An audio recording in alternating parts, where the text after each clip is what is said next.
Hello दोस्तों, आज की वीडियो में हम एक्सप्लेन करने वाले हैं कॉमेडी ड्रामा मूवी को। इस मूवी का नाम है 40 डेज एंड 40 नाइट्स, जिसे 2002 में रिलीज किया गया था। ये एक कॉमेडी रोमांटिक मूवी है। इस मूवी की कहानी में हम एक लड़के को देखेंगे जो 40 दिनों तक मास्टरबेशन नहीं करने की कसम खाता है। इन 40 दिनों में ना ही वो मास्टरबेशन करेगा और ना ही कोई सेक्सुअल एक्टिविटी करेगा। वो ऐसा क्यों करता है और क्या वो अपने मिशन में कामयाब हो पाता है, ये हम आगे मूवी में जानेंगे।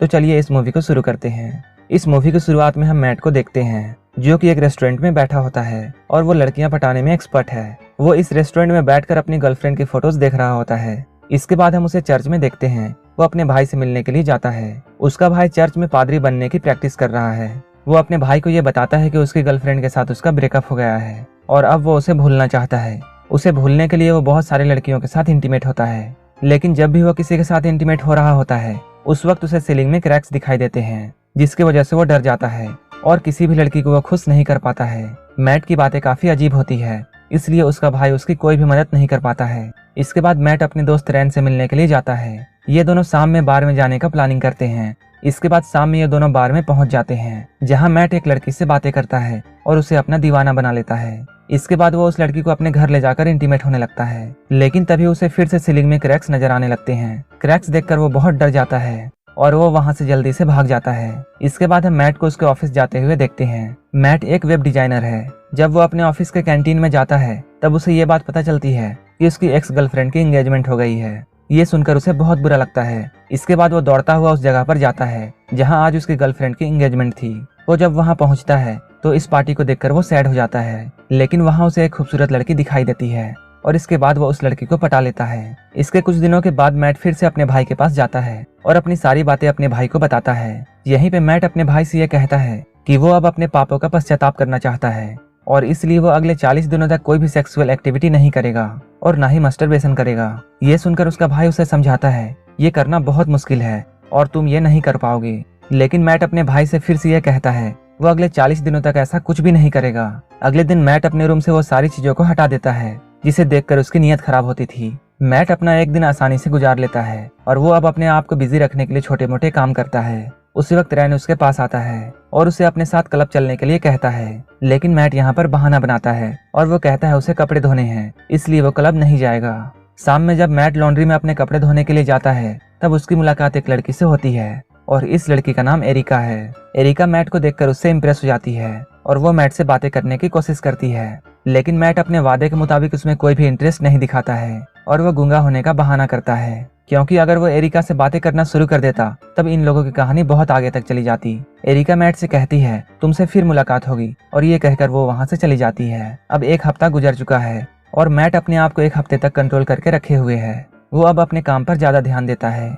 उसके अच्छे काम को देखकर उसके बॉस भी उसकी तारीफ करते हैं। वहीं दूसरी तरफ हम रैन को देखते हैं जिसे अपने गंदे मैगजीन डस्टबिन में मिलते हैं। वो इन मैगजीन्स को उठाकर मैट के पास जाता है और उससे पूछता है ये सब क्या है। तब मैट उसे अपनी 40 दिन वाली कसम के बारे में बताता है। धीरे धीरे ये खबर मैट के ऑफिस तक पहुंच जाती है, क्योंकि रैन ने ही सभी लोगों को बताया था। मैट के कलीग्स उस पर बेट लगाते हैं कि मैट अपने आप को कितने दिनों तक रोक सकता है। धीरे धीरे ये लोग मैट पर सट्टा लगाने लगते हैं। अगर मैट अपनी 40 दिन वाली कसम पूरा नहीं कर पाता है तब सट्टा लगाने वाले आदमी को पैसे मिलेंगे। मैट के कुछ दोस्त इस चैलेंज को इंटरनेट पर भी डाल देते हैं और अब ये खबर बाहर की दुनिया में फैल चुकी थी। मैट के कसम के बारे में सारी दुनिया को पता चल चुका था, लेकिन मैट को इस बात की कोई खबर नहीं थी। जो लड़कियां मैट के ऑफिस में काम करती थी उनके बीच भी ये खबर फैल जाती है। ये लड़कियां आपस में बातें करती हैं और ये कहती हैं तुम लोगों को क्या लगता है क्या मैट अपने आप को 40 दिनों तक रोक पाएगा। इसके जवाब में दूसरी लड़की उससे कहती है मैट अपने आप को 40 दिनों तक तो क्या, अब वो 40 मिनट भी अपने आप को नहीं रोक पाएगा। और इसके बाद वो मैट के ऑफिस की तरफ जाने लगती है। उस वक्त मैट अच्छे से अपने काम को कर रहा होता है। उसी वक्त वो लड़की उसके कैबिन में आती है और वो मैट को सीरियस करने की कोशिश करती है, लेकिन मैट अपने कैबिन से जल्दी से निकलकर वहां से भाग जाता है। रात में जब वो कपड़े धोने के लिए लॉन्ड्री में जाता है जहां उसे फिर से एरिका मिलती है, तब मैट उसे देखकर बोलने लगता है। इसका मतलब ये है कि अब मैट को भी एरिका पसंद आने लगी है। एरिका उसे बताती है वो एक साइबर कंपनी में जॉब करती है और वो उसे ये भी बताती है उसका काम है इंटरनेट से एडल्ट साइट्स को ब्लॉक करना। मैट को ये सुनकर थोड़ा अजीब लगता है। इसके बाद हम मैट और रैन को एक साथ देखते हैं, जहां मैट रैन को ये बता रहा होता है कि वो एरिका को पसंद करता है और अब वो एरिका के साथ डेट पर जाने वाला है। इसके बाद मैट और एरिका एक दूसरे से मिलते हैं। ये दोनों एक साथ बहुत खुश थे। ये दोनों एक दूसरे के साथ बहुत मस्ती करते हैं। रात में जब मैट उसे उसके घर में छोड़ने जाता है तब एरिका उसे किस करने वाली होती है, लेकिन मैट जल्दी से वहाँ से भाग जाता है।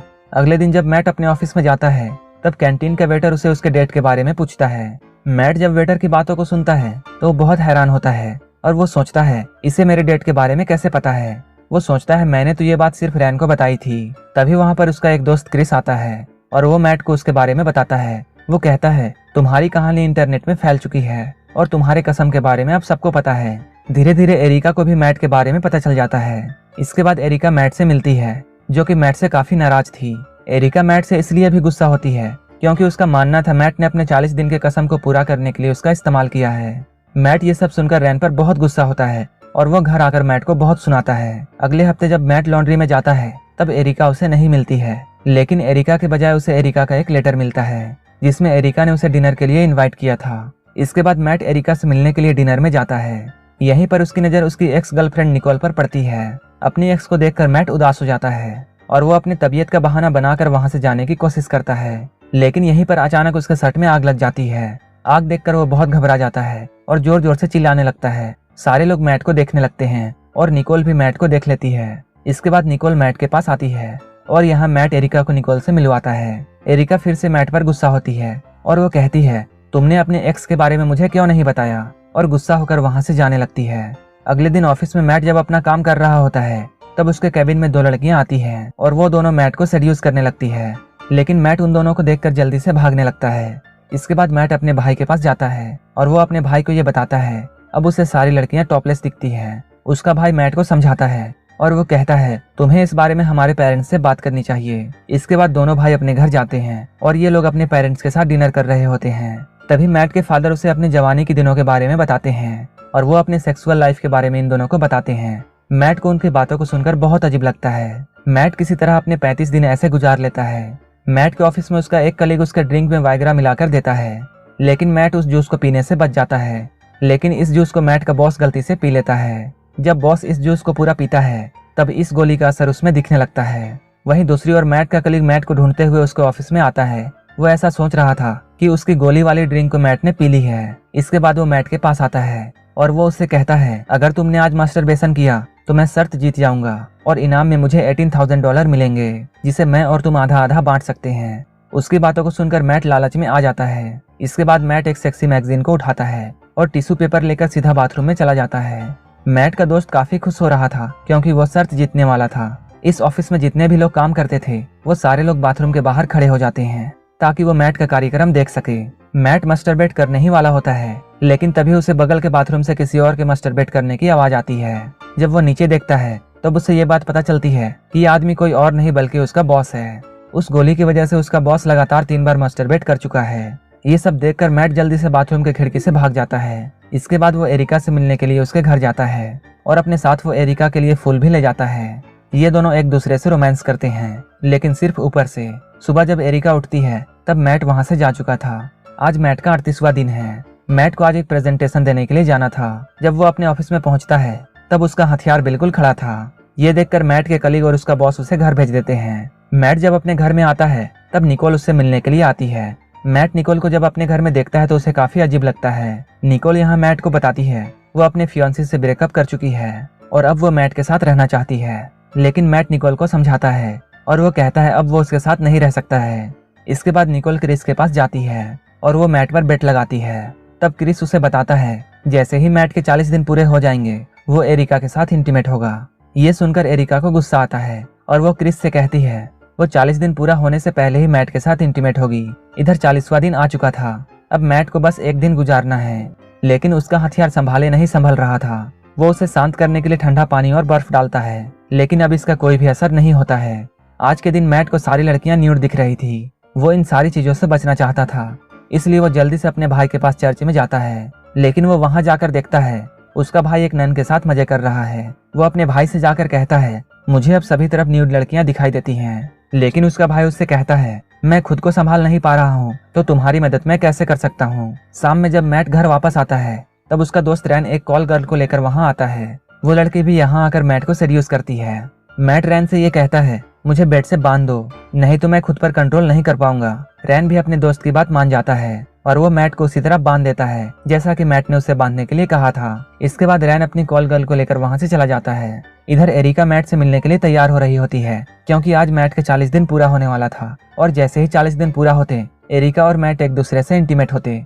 मैट अपने बेड में बंधा हुआ सो जाता है लेकिन उसे काफी गंदे सपने आने लगते हैं। मैट को ऐसा लगता है जैसे सपने में वो बहुत कुछ कर रहा है, लेकिन रियलिटी ये होती है कि निकोल वहाँ आई थी और वो रियल में मैट के साथ ये सब कर रही थी और निकोल मैट के साथ इंटीमेट हो जाती है। इधर एरिका जब मैट के कमरे में आ रही होती है तब वो निकोल को यहाँ से निकलते हुए देखती है। निकोल को देखकर एरिका रोने लगती है और उसे ऐसा लगता है जैसे मैट ने उसे धोखा दिया है। इसके बाद वो फिर से मैट से नाराज होकर वहाँ से चली जाती है। कुछ दिन बाद मैट फिर से एरिका से मिलता है। मैट उसे मनाने की बहुत कोशिश करता है और लास्ट में एरिका मान जाती है। इसके बाद ये दोनों एक साथ बहुत खुश होते हैं। इसके बाद दोनों एक दूसरे को किस करते हैं और एक दूसरे के साथ इंटीमेट होते हैं। जब रूम में एरिका और मैट इंटीमेट हो रहे होते हैं तब मैट के रूम के बाहर उसके सारे दोस्त उसका वेट कर रहे होते हैं। ये लोग आपस में बेट लगाते हैं कि मैट बेडरूम में कितनी देर टिक पाएगा और ये मूवी यहीं पर खत्म हो जाती है। अगर आपको ये मूवी अच्छी लगी हो तो एक लाइक जरूर कर देना और ऐसे ही मूवीज के लिए मेरे चैनल को जरूर सब्सक्राइब कर लेना। तो मिलते हैं हमारे नेक्स्ट वीडियो में।